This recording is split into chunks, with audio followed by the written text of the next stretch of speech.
All right, boys and girls, I'm going to start reading a book to you today. This is called All the Grays on Greene Street, and our author is Laura Tucker, and there are some illustrations in there by Kelly Murphy. And so once again, this is my daughter Lucy. Hi. She's a 5th grader. She's listened to our story as well. So I'm going to go ahead and get started. May Day. May Day is the first day of May. May Day is a radio signal used by ships and aircraft in distress. This spring, May Day was the first day that my mom didn't get out of bed. Unfortunately, but maybe not coincidentally, it was also 1 week to the day of my dad's disappearance. Ooh. Mom habitat. My mom woke up when I kissed her forehead hello. How was school? It was almost 4 in the afternoon. Okay, I scratched the back of my leg with my sneaker. Did you work late? Is that why you're still in bed? My mom makes sculptures. Sometime I'd surprise her still at her work table when I came out of my room to go to school in the morning. She shook her head, silvery gray strands moving against the pillow in the dark redness of her hair. Then she closed her eyes again. I guess I just didn't feel like getting up today. My stomach tilted. It set itself right again when she patted the spot next to her on the bed. Thanks for getting my stuff, babe. That morning when I'd gone in to kiss her goodbye, she'd asked me to bring her 2 packs of cigarettes, a can of peanuts, a 6-pack of Tab from Mr. G, who owns the Optimo on Broadway. Mr. G told me scientists think that Tab causes cancer, which makes sense to me. If cancer tastes like something, it's probably room temperature Tab. So Tab must be some type of soda. And I forgot to tell you too, this story also takes place back in the 80s. And so in the 80s, more people smoked than they do now. And so it was definitely more common than that it is today. I sat down and my mom scratched my back hard the way I liked it. I pushed back against her hand like a cat. Lucy acts like a cat sometimes. You want to watch something? I asked her. Sometimes when she gets like this, she likes to watch TV, but this time she only shook her head. Are you going to get up now? I don't think so. Not yet. Take money off my dresser later if you want to order in. This isn't going to be forever, honey. It's just that right now. She didn't tell me what she was right now, but pulled the comforter back so I could get in. Voulez-vous? That was her making a joke. Our nickname for the woman my dad ran off with, which is Voulez-vous. Her real nickname is Clothhide, and she's French from France, which was one of the reasons she'd been there. Which was one of the reasons he'd gone there. My dad's an art restorer.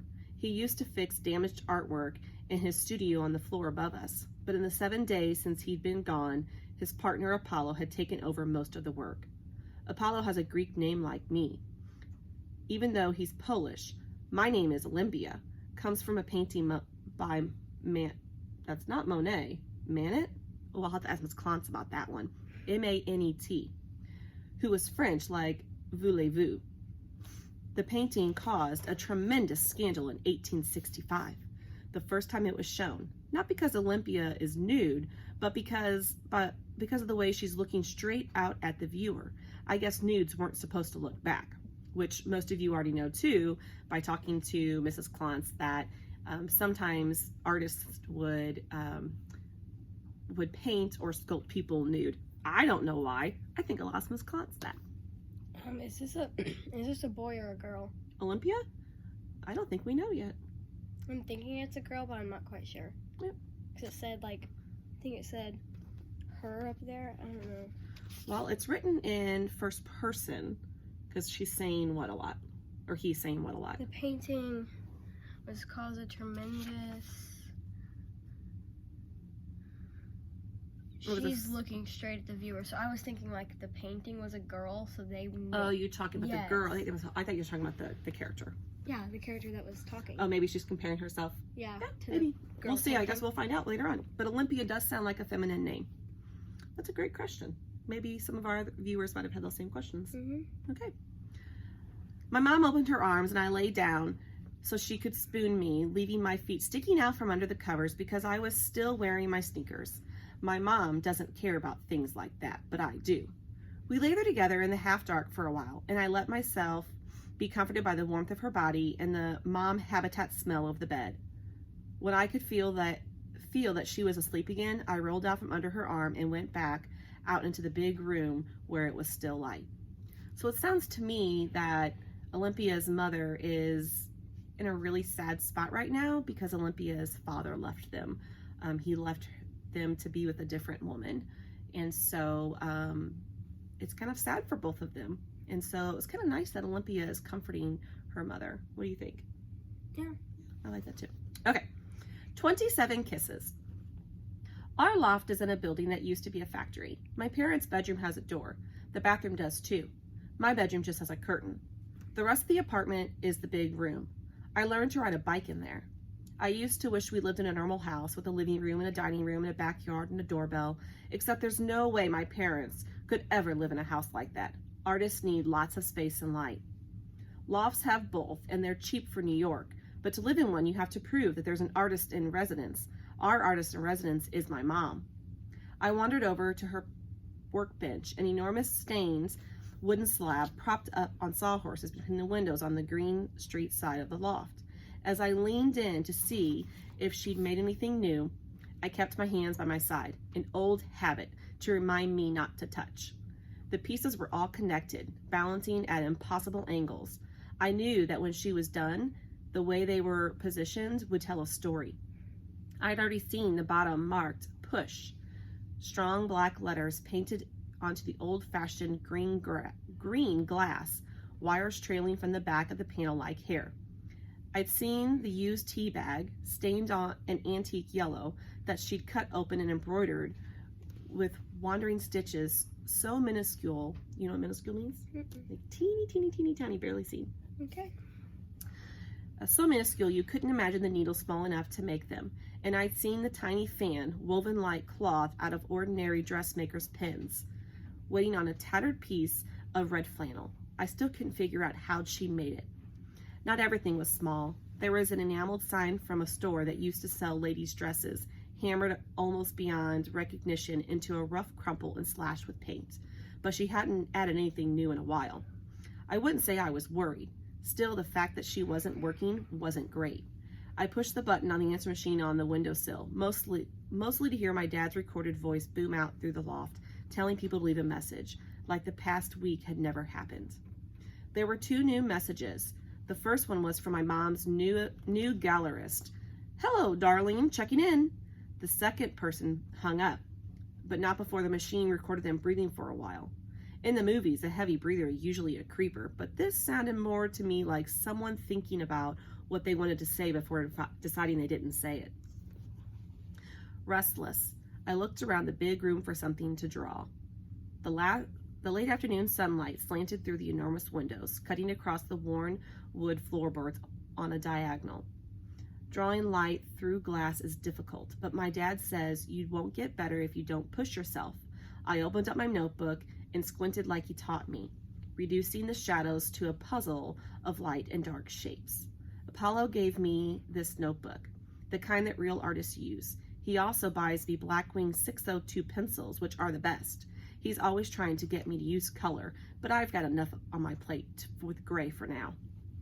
I sharpened my Blackwing and began roughing out the shaky outline of the sunlight on the floor and the smudged shadow where the window was dirty. Then I built on the network of loose lines I'd sketched, making them stronger and darker as the composition took shape under my fingers. My dad had left a week ago in the middle of the night without saying anything to anyone. Here's the illustration. Can you guys see it? Oh, there it is. My pencil moved faster as I marked out the shape of a muscular tabby cat with the black stripes, lounging like a tiger in the center of the page. I want a kitten, but my dad says that people are barely allowed in our building, let alone animals, so I draw a lot of cats. Oh, also sounds like Lucy. I have 2 cats. You do We're have allowed 2 to cats. have them. Everyone had been surprised by how well I'd taken my dad's sudden appearance. But the morning after he left, I've gone to pour myself a glass of orange juice, just like I did every day. Stuck to the bottom of the container, I found a piece of paper precisely folded to fit underneath. It was a note from my dad. Ollie, his note read. There's something I've got to do. Not everyone agrees that it's the right thing, which is why it might be a little while before I can call. In the meantime, you're going to have to give yourself 27 kisses every morning and tell yourself that I love you. That part won't be hard because you know it's true. P.S. Don't tell anyone about this note and get rid of it ASAP. Do you know what ASAP is? As soon as possible. As soon as possible. Is that written for her mom? It's written for her. Ollie is her nickname for Olympia. Oh, okay. So I'm guessing it is a girl. It sounds like a girl. Yeah. We don't really know yet. Not really. I think it's going to become like the next kind of chapter. Maybe we'll figure it out. Mm-hmm. So he is on a mission of some sort, it seems like, and he wanted her to know, but didn't tell anyone else. After adding a little shade to the triangle of Tabby's white chin, I made myself stop before I ruined the whole drawing. I looked critically at it. It was good enough to give to Mr. G, who trades me a Goldenberg's Peanut Chewy every couple of weeks for a piece of original art, which he hangs next to the spectacular landscapes of iron calendar that his cousin sends him from Tehran. I had destroyed my dad's note by tearing it into confetti like Lily Hollybrooks in Eve's Vengeance, except that I flushed the pieces down the toilet, and they would never have shown a toilet flushing on screen in the 50s. I missed him, but I was trying to be patient. I knew he'd call when he could. Except now that my mom had stopped getting out of bed, I found myself wishing he'd call sooner rather than later. All right, that is the first 9 pages, and I will read again either later today or tomorrow. So, see you later. Say bye. Bye. Oh, I almost knocked